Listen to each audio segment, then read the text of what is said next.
Welcome students. In our today's class we are going to talk about subject and predicate and how to determine which is the subject, which word is the subject in a sentence and which one is the predicate.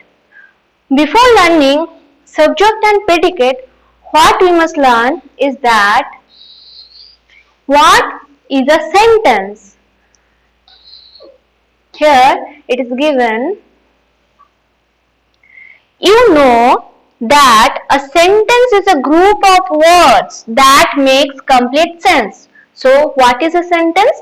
A sentence is a group of words that makes a complete sense. It begins with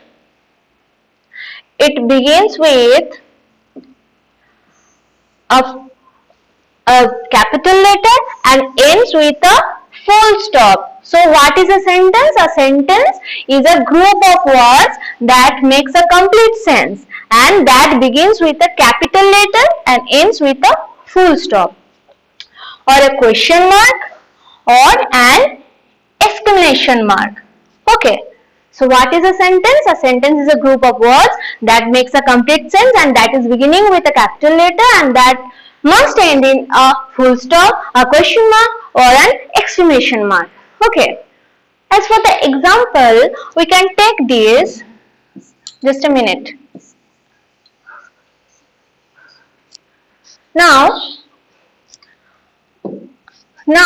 for example, where there is a will, there is a way. It is a complete sentence that makes a sense. And it is a normal sentence. And it is, could you walk faster? Could you walk faster? This is an interrogative sentence. It is asking a question. So, a sentence beginning with a capital letter and ending with a question mark. How cold it is? It is an exclamatory question. It is exclaiming a feeling that it is a cold day. So this is a group of words that is making a sense and that is ending with an exclamation mark. So this is a sentence. Now let us come to our main point, that is subject and predicate. A sentence has two parts, subject and predicate. What are the two parts? Subject part, subject and predicate. A sentence has two parts. One is subject, other one is predicate. Okay?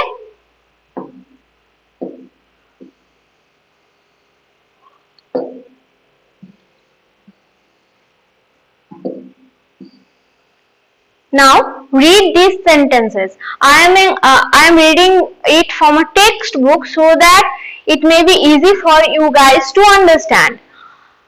Read these sentences. There are two sentences. Piku is playing in the garden. The monkey swings from one branch to another. Okay, these are two sentences here. Now tell me, what is the subject in this sentence? Piku is playing in the garden. Who is playing in the garden? Piku. What she is doing? She is playing. Where she is doing the work? Where she is doing the work? She is playing. Playing is the verb here. She is playing in the garden. Okay. The monkey who is swinging? The monkey is swinging. Monkey swings from one branch to another. So, in these sentences, Piku and the monkey are the person or animal we are talking about. So, in these sentences, we are talking about Piku who is playing in the garden and the monkey who is swinging from one branch to another. In these sentences, Piku and the monkey are the person and animal we are talking about. They are the subjects of the sentences. The remaining part of the sentence tell us something about them. They are the predicate. So, our sentence is about Piku and monkey. So, they become the subject. The monkey and Piku became the subject in these sentences, and the rest part, playing in the garden, swinging in the from one branch to another, this is the thing that tells us something that the subject is doing. So these parts become the predicate. Clear? Okay.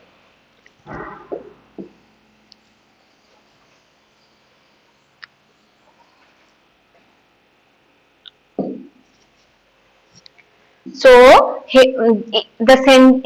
these sentences, precisely in these sentences, Piku and the monkey are the person or the animal we are talking about.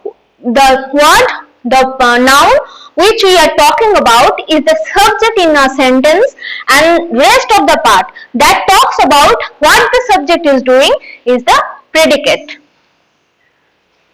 Now, I have marked this beforehand so that you may find it easy to understand. The subject of a sentence is the noun or pronoun about which we are saying something. It may be a word or a group of words. So, what is a subject? A subject of a sentence is the noun. Okay? So, subject must be a noun or a pronoun about which we are saying something. So, the subject of a sentence is the noun or pronoun. So, a subject must be a noun or pronoun. A noun or pronoun about which we are saying something. It may be a word. A subject can be a word or a group of words. On the other hand, a predicate refers to what is being said about the subject. It always includes the verb. So, in the predicate, we will always find the verb. We will always find the verb in predicate portion. So, the predicate refers what is being said about the subject. What we are saying about the subject is became the predicate in a sentence. And we must remember, it always includes the verb. So, predicate always includes the verb.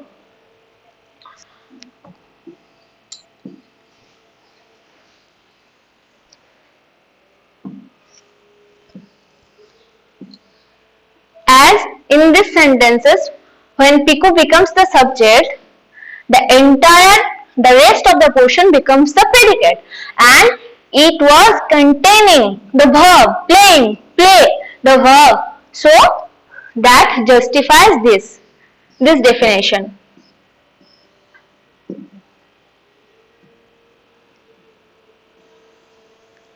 Now, we have to identify the subject. To identify, how we should identify a subject?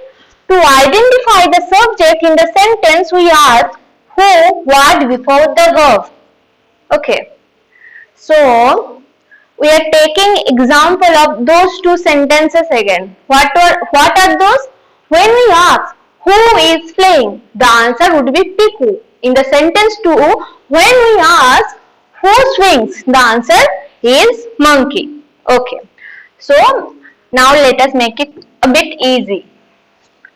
To identify the subject in the sentence, we ask who and what before the verb.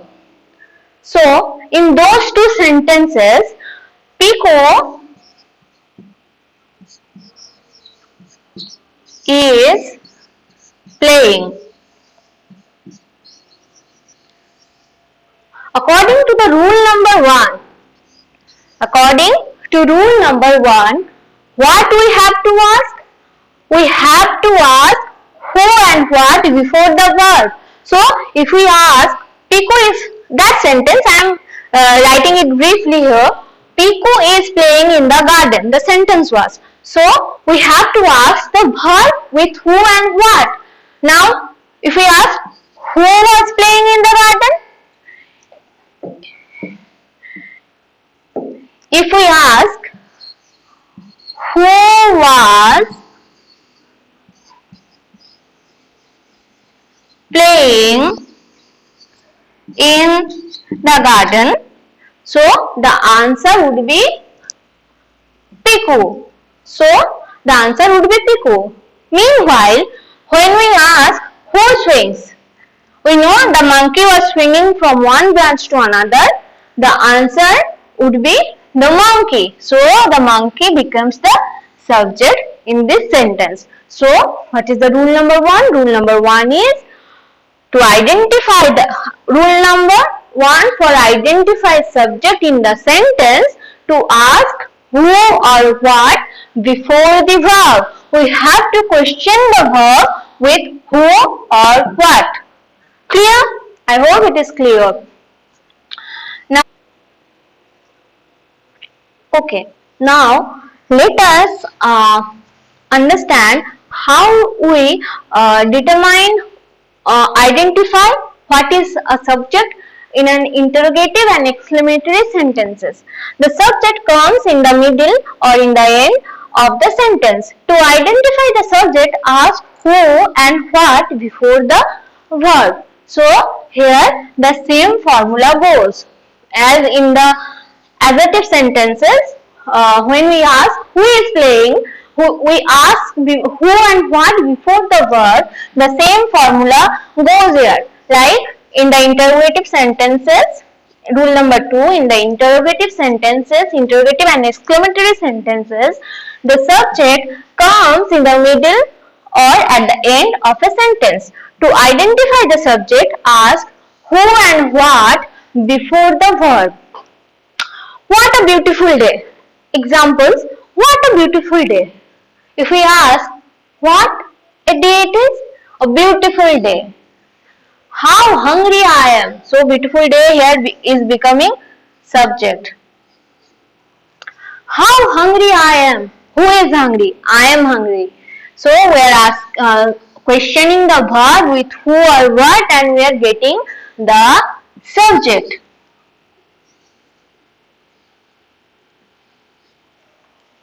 What did you eat for lunch? What is the verb here? Eating is verb here. Eat is the verb here. So, who eat? What did you eat? You. So, you becomes subject here.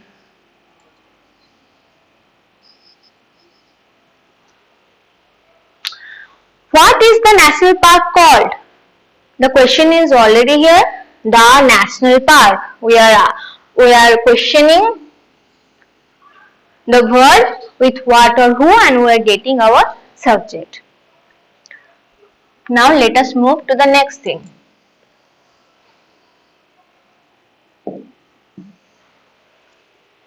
In imperative sentences, the sentence subject is not mentioned, it is understood by you. So there are kind of sentences, and imperative sentences, imperative sentence is one of them. In imperative sentences, we give some kind of order or we request someone. So imperative sentences, what happens? The subject is not mentioned, it is understood by you. Okay, so it is not mentioned, it is understood by you. Keep quiet. So you keep quiet.